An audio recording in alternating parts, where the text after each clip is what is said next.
as a company, I still believe there's a responsibility that you just can't say, hey, we're AI enabled and we want to drive AI. Like, you have to start figuring out like what AI solutions are going to make you the most productive, the most efficient. But then you also have to enable people on this stuff. So I think leaders' challenge is, in a world of AI, as things are advancing, how do you help people to remember to be authentic? What's really more important to those CEOs who are getting your referrals and say, yes, this is the right candidate?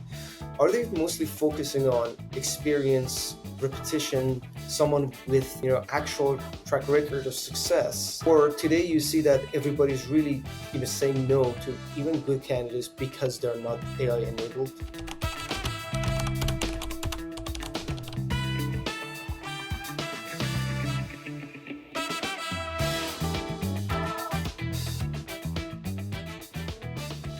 Hey Matt, how's it going? Good. Thanks for having me, man. Yeah, it's my pleasure. Been a while. It's been a while for sure. Good to have you here. All right, Matt. Before we get started, why don't you tell Yeah. us a little bit of your background and see what Tell us what you're working on these days. Yeah, so I was in tech the majority of my entire career. My first foray into it was at a company here in San Francisco called Embarcadero Technologies. There was like 7 reps. We had a VP at the time, and it was my first foray into just what it like startup life. What is it like? My entire career was in startups. I never really did the big company thing. When I worked for Citrix, there were about 400 people when I started, but that was as big as it was. I never really got into that whole kind of, just wasn't my thing. I wanted to be in the startup world and build. So, I was an inside sales rep, did well. We were ready to scale. I was there about 2 years. And we were at about 18 reps. My VP approached me about, hey, I think you being a manager would actually be pretty interesting. I think people will respond to you. My first reaction was no. At that time, I had no desire to manage. I just wanted to sell software, make a bunch of money, and go have fun with my friends. But our VP could be very persuasive. So I agreed to do it for a year, and then if I could get out. And essentially I've been doing it ever since. I was at Embarcadero for 4.5 years, and then the former VP at Embarcadero had called me, and she was like, hey, I met a founder that is kind of building this concept of something called an SDR team. I was super hesitant. I wanted to stay in closing roles, but I met with the CEO of Successfactors, Lars Delgard, way back in the day. And we had met a few times, and my whole thing was, because at that point the SDR teams that I was aware of were just kind of no one really knew what they were doing. They were just kind of over in the corner. They were making cold calls, but no one really understood the concept. So one of the things that him and I talked about was look, if I do this, obviously they're not going to be closing revenue, but I want them to have the respect of being salespeople. And that was really important to me. So the SDR team at SuccessFactors really became the runway that put SuccessFactors kind of on the map in the beginning. We were targeting very high enterprise companies. And I kind of brought that inside sales mentality to the SDR world. And, I started, we were about 4 SDRs. When I left, we were about 90.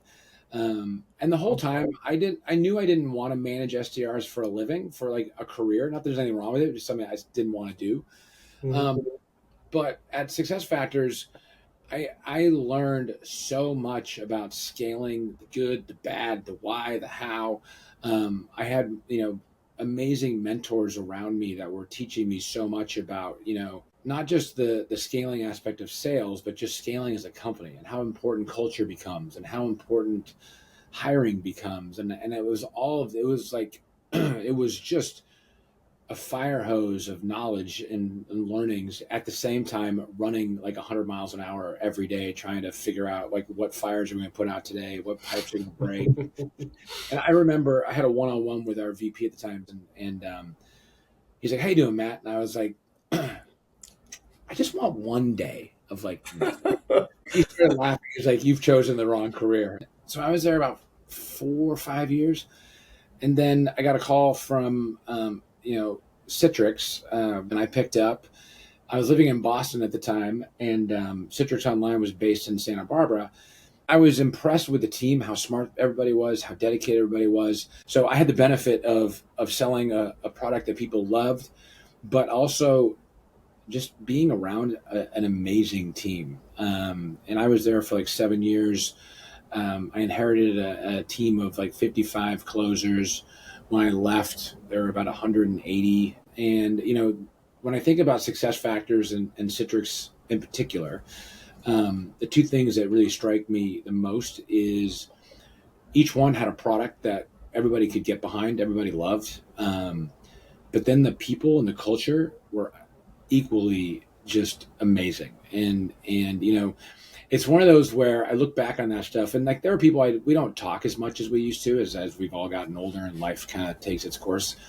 But I think if any of us needed each other, we'd all be on planes. And I think that's one of the things that I've kind of talked to people about throughout my career is like when you're in one of those environments, yeah, you can get financial gains and promotions and all that kind of stuff.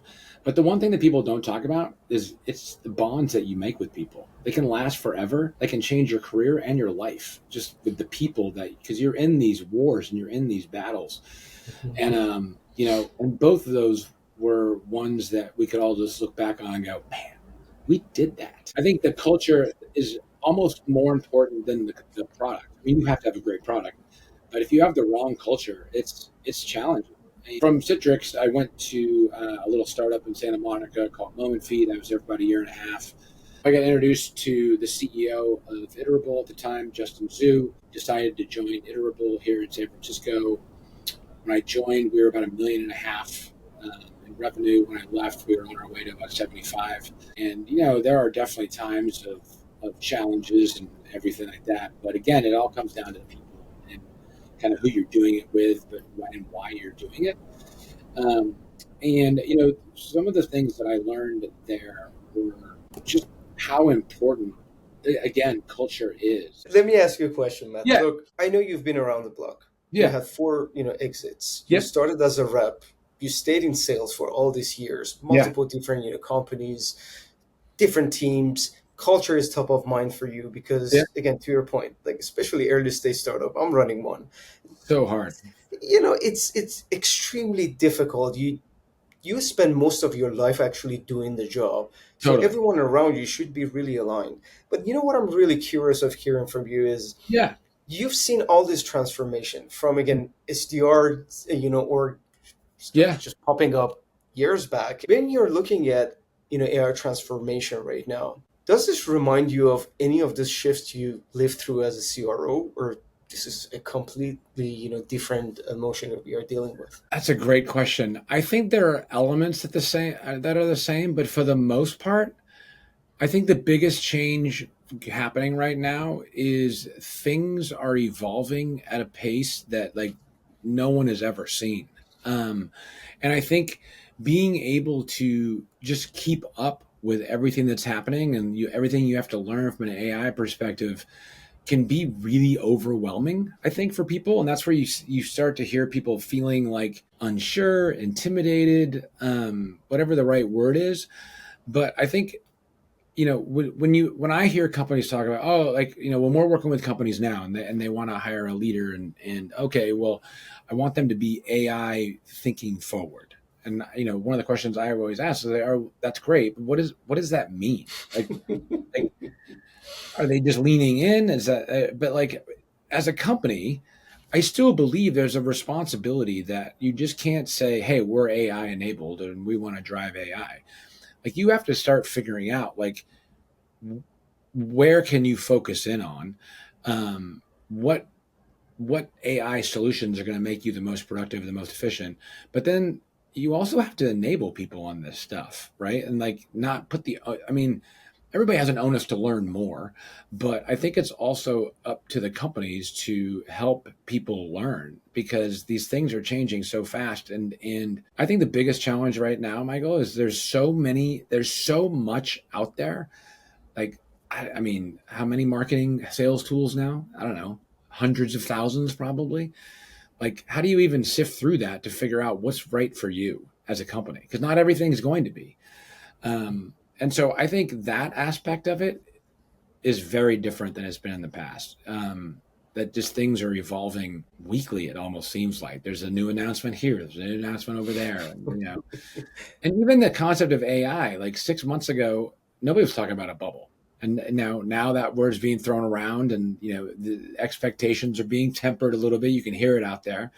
Like 6 months ago, oh, nobody was going to have jobs in 3 years. We're all going to be life in a new life. And that seems to be tempering down too. And I think like that stuff is pretty normal because in the dot-com bust and all that, all of those companies that went down back then, most of them were just ahead of their time, right? Like the one company here in the Bay, it was called Webvan, and they were an online grocery delivery service. And they failed. But you look at that now, I don't know many people that actually go to a grocery store. Yeah. And they were like, no one at that point, no one thought, I'm not going to go to the grocery store, like not touch my vegetables or touch my frosted flakes before I buy them. So Matt, Yeah. let me ask you something. I have a follow-up question for you. Yeah. Because you're absolutely right. Like it's extremely noisy. People hypothesize every day. Every day. Some things are, really real. Some things are just, some flashy items that we try to get our hands dirty with because it's just a hype.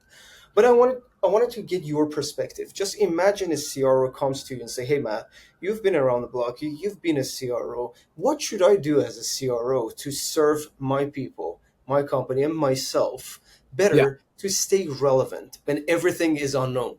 Yes.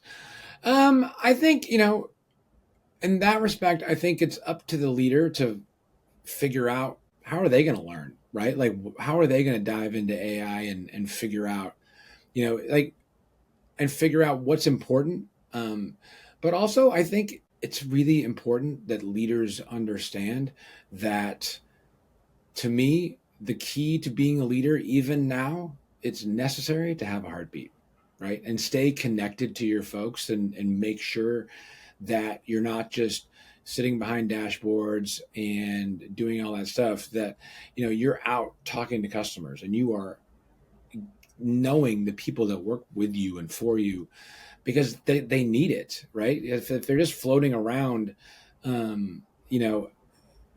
think that's really challenging. And I think in this day and age, as fast as things are moving, I think it's easy to forget how important it still is to be connected to people. So they know who you are as a leader, as a human, and you present that kind of stability, for lack of better words, as things are changing and everything. Like I was always mentored to remember to be like the beacon light, to just showing the path, but also being the barometer of panic or whatever. And so when I had those moments, I would just go into a conference room and scream at a wall and then just walk out. But I think that connective tissue, I think right now is probably more important than it's ever been, in my opinion. So what's so funny? To your point, we are talking about connecting with people. We have sales teams. So Yep. we didn't nobody comes and fire the entire team because they're scared of the future. Yes, we would talk about it, but funny thing is sometimes we overthink. This is how I think. Look, I'm an AI first company. I sell solutions to make salespeople better at their craft. I had a conversation right before this podcast, and someone asked me, "Michael, what's your strategy when we have procurement, AI tools that come and assess your tools?" Great. Yeah. We adopt too. We adopt as we go. There are certain things that are unknown to everyone, and I have two options. I have to either only hypothesize and live in a bubble, and tomorrow I'm going to be irrelevant, or be nimble and be ready for the change, and actually right that way myself as part of again this industry by saying today people still want the human connection. Absolutely. I still believe that they will need it in the future. We're not talking about again automating buying certain items like you buy on Amazon. Although again, we see you can buy your car right now online. Yes, Totally. Elon Musk is changing so many things. But let's talk about our current buyers. Yeah, You're looking at a CFO at his 40s, 50s, and they are making the decisions. yep, What I believe is as long as we have this decision makers involved in the process, especially for enterprise deals, they want to see people. They trust absolutely. people than tools. And not everything is 100% there yet. It's not that accurate as everybody might imagine. It's Yeah, very, very powerful. You can do so many things right now with generative AI and LLMs and everything. But at the end of the day, that sales is about human connections. That's why absolutely. we have sales teams. Might be irrelevant tomorrow, who knows? But Yeah. for now, the time being, this is something that is in front of us. Do you believe your reps burn leads practicing on client calls? When it comes to giving them one-on-one coaching sessions, you just don't have the bandwidth, so you get rid of them altogether? Or maybe you notice that your team spends a lot of time on non-revenue tasks like taking notes, updating CRM, or drafting emails. These are the exact challenges we solve for other revenue leaders like yourself. With SellMeThisPen AI Coach, you can offer your reps role-play sessions at scale while automating one-on-one coaching sessions based on your best practices and methodology. Also, AI will take care of all their non-revenue tasks, like note-taking, CRM updates, draft the email for them, so they can focus on constant improvement while you're focusing on one thing and one thing only, revenue growth. If you're interested in learning more about the clients we are working with or use cases that might be beneficial to you, check us out at SellMeThisPen AI. So let me ask you a quick question in regards to not to predict the future, Yeah, but get ready for the future. yeah, Because these are some of the questions that everybody's asking right now. What absolutely. if we become irrelevant? What if, things change completely, for Sure. better or Yeah, worse? So as a CRO, working with your sales team, just imagine it's an enterprise company. You have two, 300, reps in different departments, yep. and you're expanding or not. How should you actually think about this on a day-to-day basis? Should you focus on your today's problems or really, start looking ahead and start implementing plans for the future? I think you have to start looking ahead. But again, to your point earlier, like no one really knows where we're going, right? Like it's just kind of this big. Um, Today, yesterday, no one's gonna have jobs in 5 years. Today, maybe that was a little, Too Um, much. but I think through COVID, and I think people have literally, I wouldn't say forgotten how to communicate face to face, but no one's in practice of it anymore. And I think, if you're, especially to your example was an enterprise, sell. I think getting out and meeting people is the way of the future because it's always been the past. And to your point, I think people there's something about being face to face. There's something about shaking hands, right? That you cannot get through a Zoom. Zoom's great, but it doesn't. Nothing replaces face to face. And I saw Mark Cuban like a few months ago said his prediction is like face to face meetings will explode in volume as AI continues to advance. Because he's like, I think people will just miss people, and I actually agree with him. So I think like, how do you figure out how to generate that energy again that offices used to have? I think helping generations learn how to communicate and learn how to talk business wise, I think is a forgotten art. Um, and understanding how to be naturally curious and authentic. I've said this before, like everybody knows this tricks, right? Like people instantly know when they're getting sold to. Mhm. And that's why, I've always told people just be yourself. Like if people would bring me into a call, I would tell them like, look, if I've never been on a call with you before, just know you're not going to see anything different. Like this is who I am. This is how I will talk to the customer. And it's not disrespectful, but I'm me. And I think people respect that. People want that. They just want honesty. They want people to be authentic and like don't do the whole like, sales strings and do this little trick over here. People have been getting that stuff since the beginning of time. So I think leaders leaders challenge is in a world of AI as things are advancing, how do you help people to remember to be authentic? And how do you teach them to be able to, you can do all the prompts you want, you can get all the information you want, but what AI can't do yet is have a conversation as good as you. right? And have that, to your point, human connection.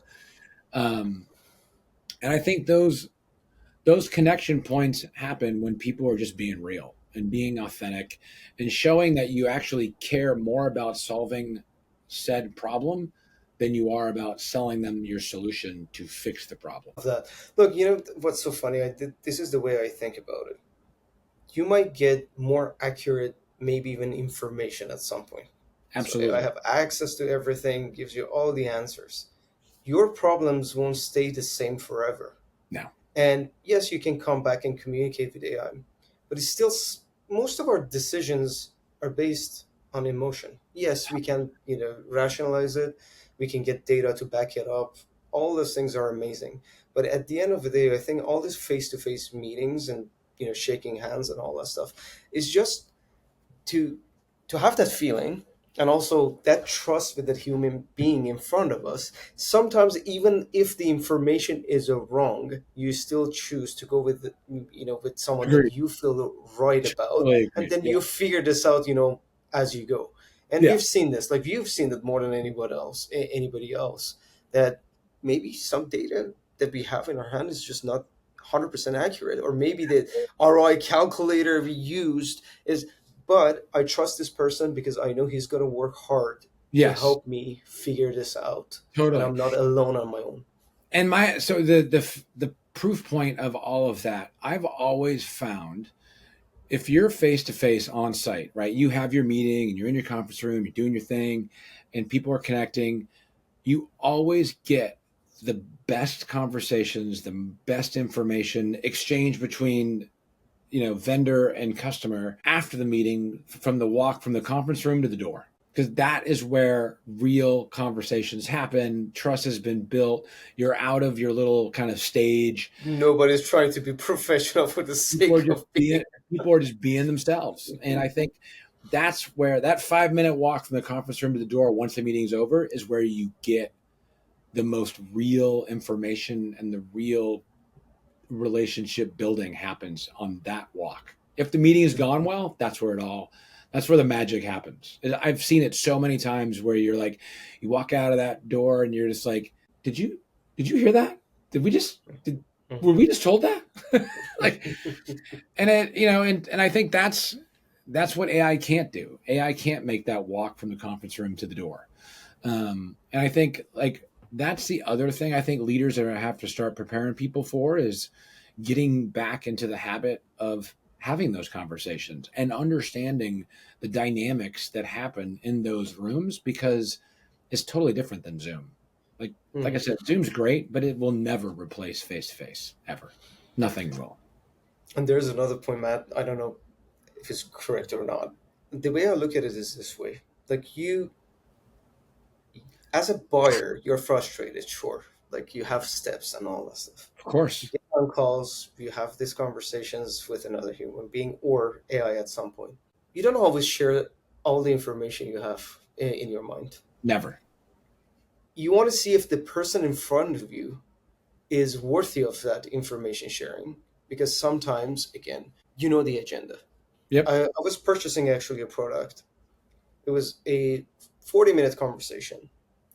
And the way I felt was, it's nothing about me. It's not about my problem. We don't even talk about my problem. We only talk about your solution and how you want to drive your numbers. And 100. then the VP got involved. They pushed again after that. And I'm like, I never share my actual problems with you, because why Right. would I do that? Because I'm never going to buy from you. So why Right. would I even share my secrets with you? So it's Right. the same thing. Just imagine this AI in front of me.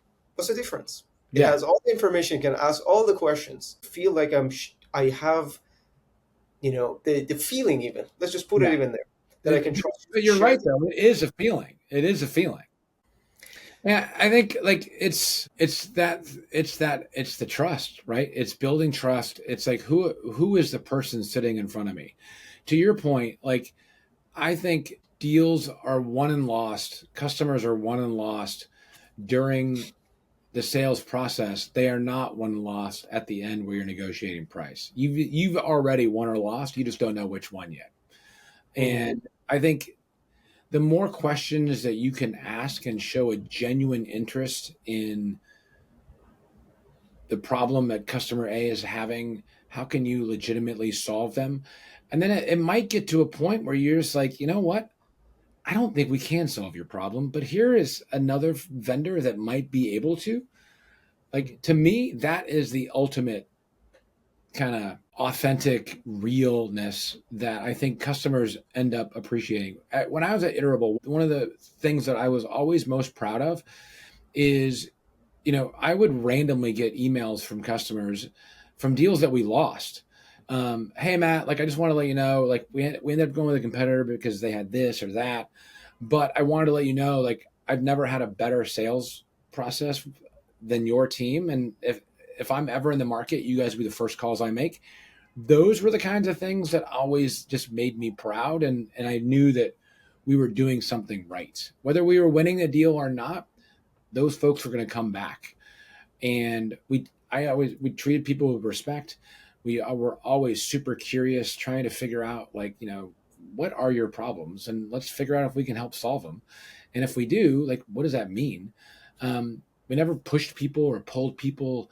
And I think people respect that. And I think they honor that in the end. And it builds future relationships. If you lose a deal, it might build a future deal that you don't even know about. But also, as big as tech is, it's pretty small. Like, everybody knows somebody that knows somebody. And so I always wanted to give people the best sales experience they've ever had, whether we won or lost a deal. And that came down to the humans that were doing it. This is really important what you mentioned, and I want to get tactical about it. Yeah. I know you help with executive search and Yeah. executive coaching. So right now everybody's talking about AI, being AI enabled. To your point, like, first question is what even AI enabled means instead of a CRO. But when you work with these leaders, when you work with them, you want to prep them, you want to do introductions because you think they're the right fit. What are some of the challenges that they have right now in their search? So just imagine if a CRO is actually looking at this, and how they can overcome some of these, again, maybe even wrong thoughts, to be honest, when they go through these conversations with different companies. Or maybe they're right, I don't know. You tell me, like, what is it that they're worried about and how they can actually get ready for it. That's a great question. I think one of the things that I talk to candidates about is, look, as you're going through process A, it is just, and I think people, and even as leaders are going through their own processes, I think this gets lost. It's just as important for said CEO to figure out the right fit for him or her for this leadership role.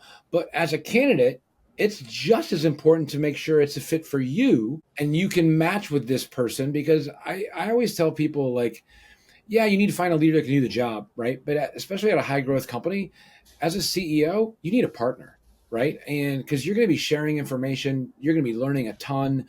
This person's going to be, helping you build a culture, build a company.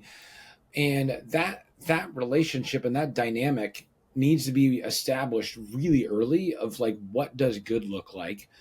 And I think as candidates are going through the interview process, I think getting those questions, getting clarity on some of this stuff is really important. And, I didn't get it right all the time. And I had some great runs and I had some not so great runs.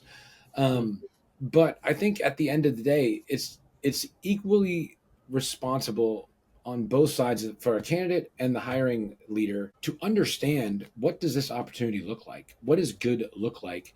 What are the expectations? So, like, as a leader, you need to make sure that, number one, you're set up for success.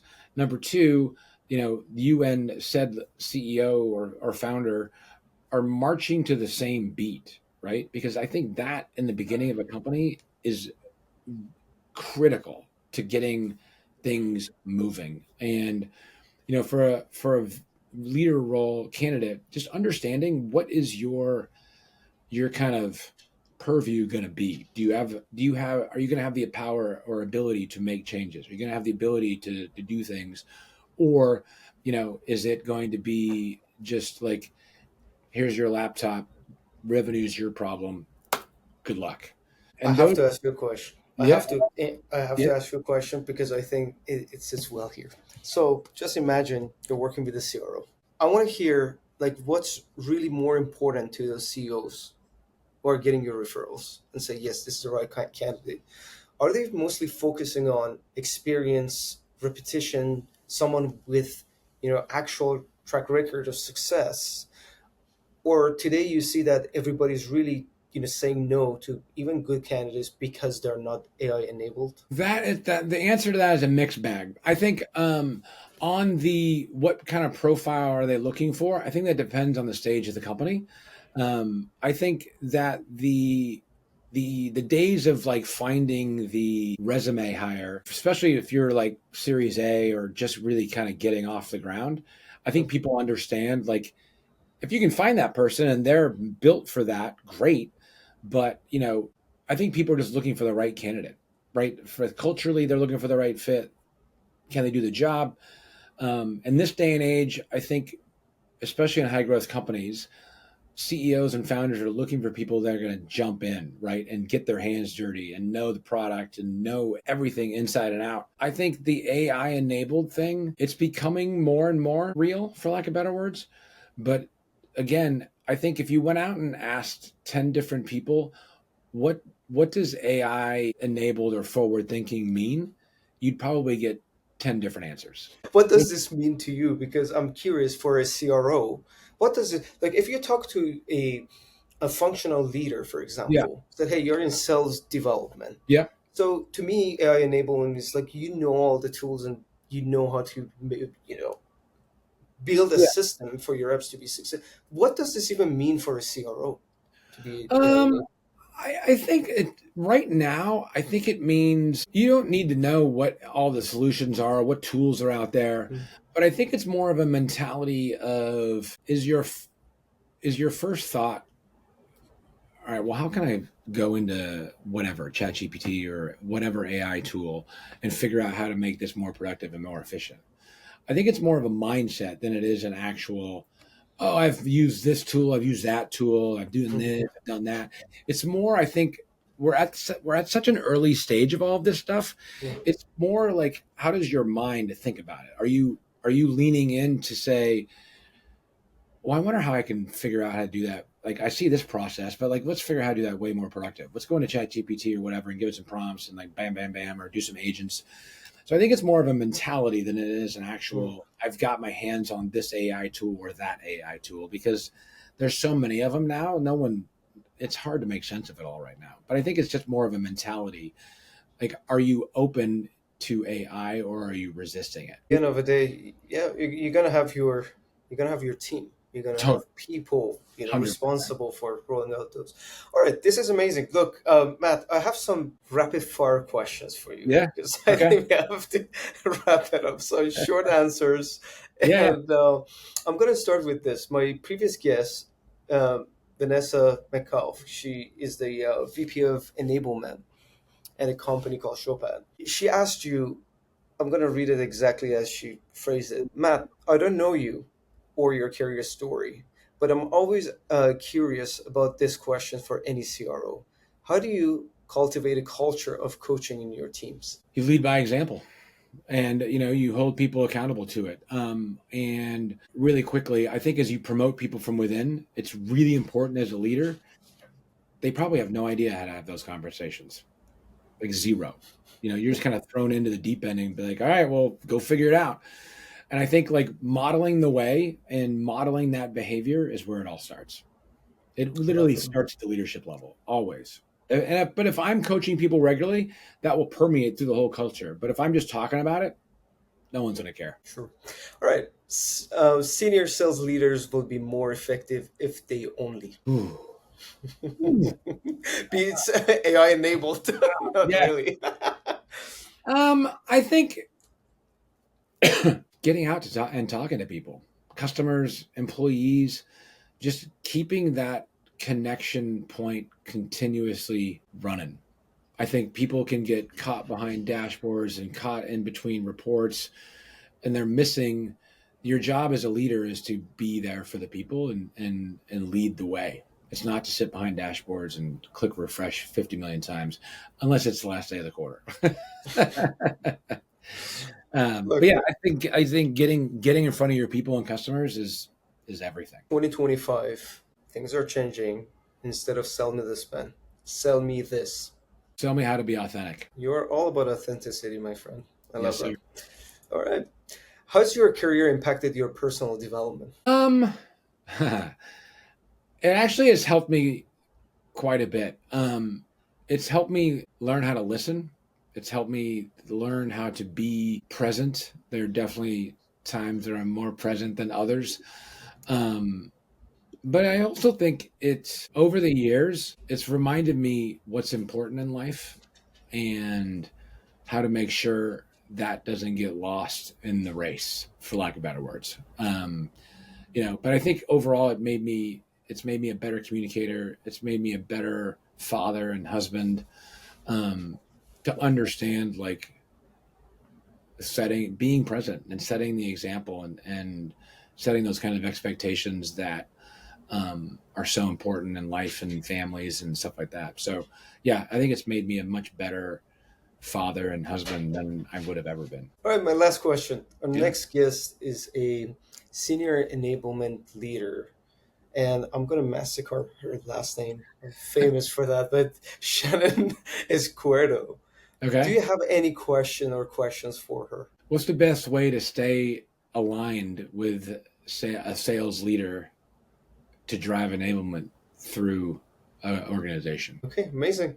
Look, Matt, I appreciate you. I enjoyed this conversation. It's Hey, always great to see you.